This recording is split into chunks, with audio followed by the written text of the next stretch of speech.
Street Fighter 2 Rainbow Edition arcade game is the latest weird version of Street Fighter that we'll be looking at.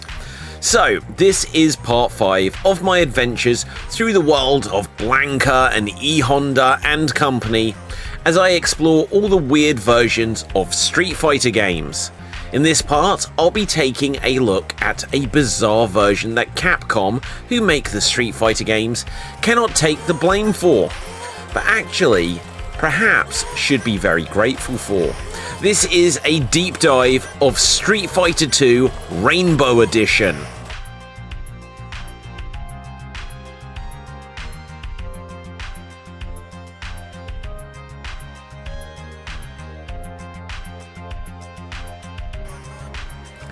Well, some of you may think this series has already reached rock bottom. In the first 4 parts of it, I've looked at truly unusual versions of Street Fighter 2 that appeared on the Sega Master System, Amiga 500, ZX Spectrum and Commodore 64. But is this series already running out of steam to the point that I have to look at a bootleg version of the game? Well, to begin with, I never originally said I'd only look at official versions of the game, but before you think the next dozen videos are going to be random homebrew games, I promise you, every game I look at will be with the purpose that there's an interesting story to tell. At least in my judgment. To be clear, Capcom didn't release an arcade game called Street Fighter 2 Rainbow Edition, but many people out there will have played it. I even remember being at an arcade when I was on holiday as a child and seeing one of these in the wild. I knew there were games called Street Fighter 2 World Warriors, Street Fighter 2 Turbo, and Street Fighter 2 Champion Edition. Or is that Championship Edition, which for some reason everyone gets muddled up over. But by this point, I had also seen Super Street Fighter 2. But the game I remember seeing and talking to friends about wasn't any of these.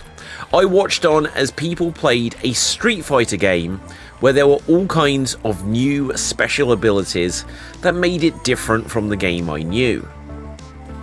I hadn't realised this immediately, but I later learned the version I'd seen was what people now call Street Fighter 2 Rainbow Edition.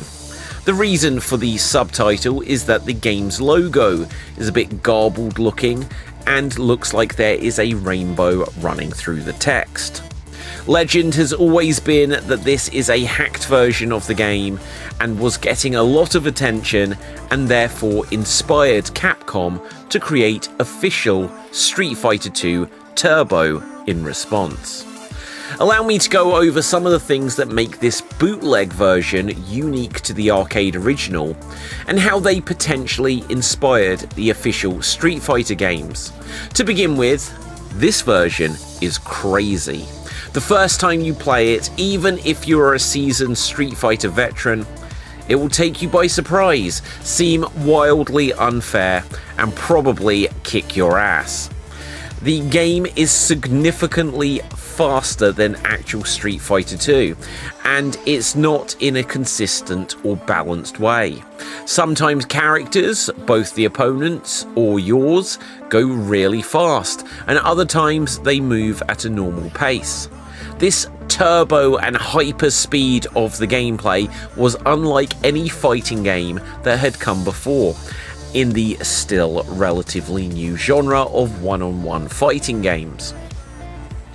With people gathering around the arcade machines to see this version, the only thing Capcom could do is create their own sped up version, which is why we have Street Fighter 2 Turbo. It's a surprise really that this logic didn't translate to eventually see the creation of Super Mario Bros. Turbo and Hyper Pac-Man.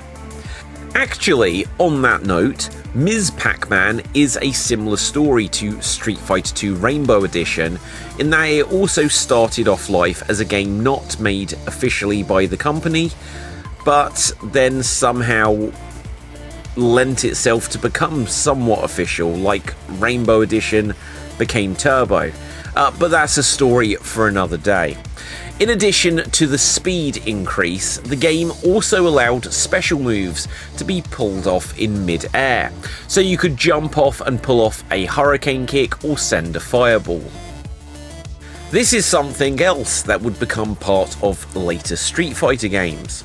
Speaking of fireballs, most of the characters can now shoot off fireballs that were previously exclusive to Ryu and Ken. And yes, after the feedback in a previous video, I do pronounce it Ryu, not Ryu. And look, I'm probably always going to do that, and I blame that that's how everyone said it when I was young. And even if you watch the Street Fighter movie, you definitely hear Sagat, or Sagat, if you want to pronounce it in the most obvious English language way, say Ryu. So yeah, I say Ryu, but it's Ryu and Ken, and I'll try to get it right occasionally.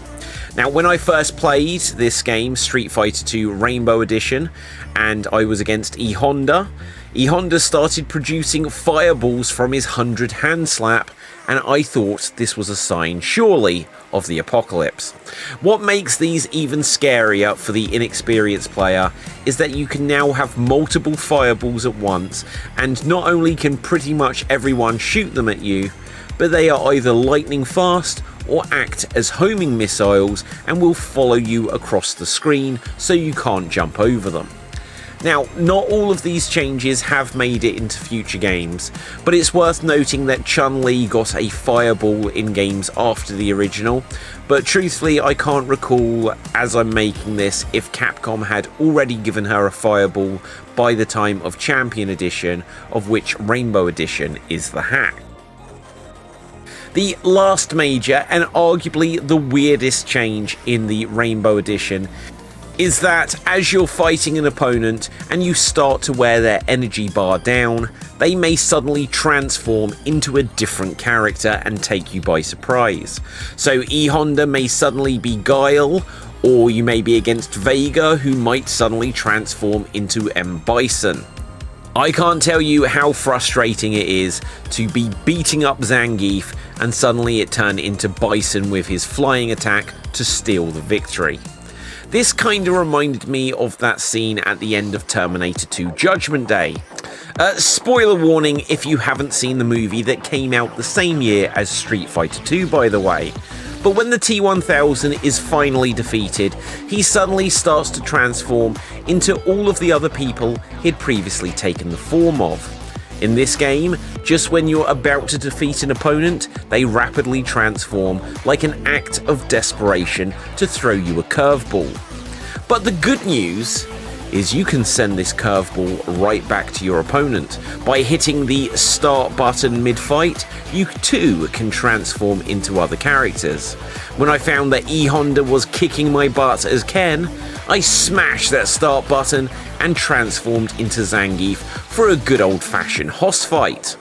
Likewise, I found that even though opponents were throwing loads of fireballs at me, I could jump into midair and send some homing missiles back at the opponents, and there was pretty much nothing they could do.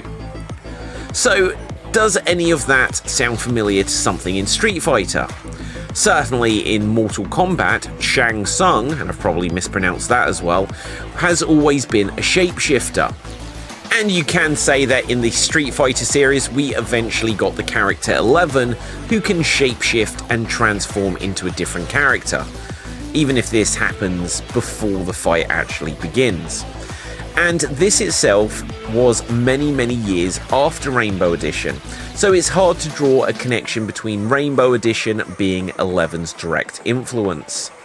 But if we look at X-Men vs Street Fighter, which only came out a few years after Rainbow Edition, we see a Street Fighter game where you can pick two characters. Then with a tap of a button, you can swap out one character and become the other one. It's not exactly the same, obviously, as in X-Men vs Street Fighter. It's more of a tag team fight like you'd have in pro wrestling. But it's possible that Capcom looked at their Street Fighter games and said, what if you could have more than one character in a fight? And this may have been a response to the ability in Rainbow Edition. So what are your thoughts on Street Fighter 2 Rainbow Edition? Do you feel this was a good influence on the series? And have you ever actually played this version? Were you lucky enough to experience it in the arcades? Now, we have opened up the floodgates to the Wild West of hacks and bootleg versions of the Street Fighter games here. And although in the next part of this series I plan to look at an official Street Fighter game, we're not quite done in bootleg territory yet. So be sure to get ready for the strange and weird in another upcoming video in the weird versions of Street Fighter game series. So that's going to wrap things up for this video. As always, if you haven't done so already, please smash that subscribe button here on the Geek Battle Gaming YouTube channel, and make sure you go over to www.xstreamed.tv/gaming for the written article version of today's discussion. And with that, until next time, stay safe, always stay extremed, and ciao for now. Boom, and we're off the air.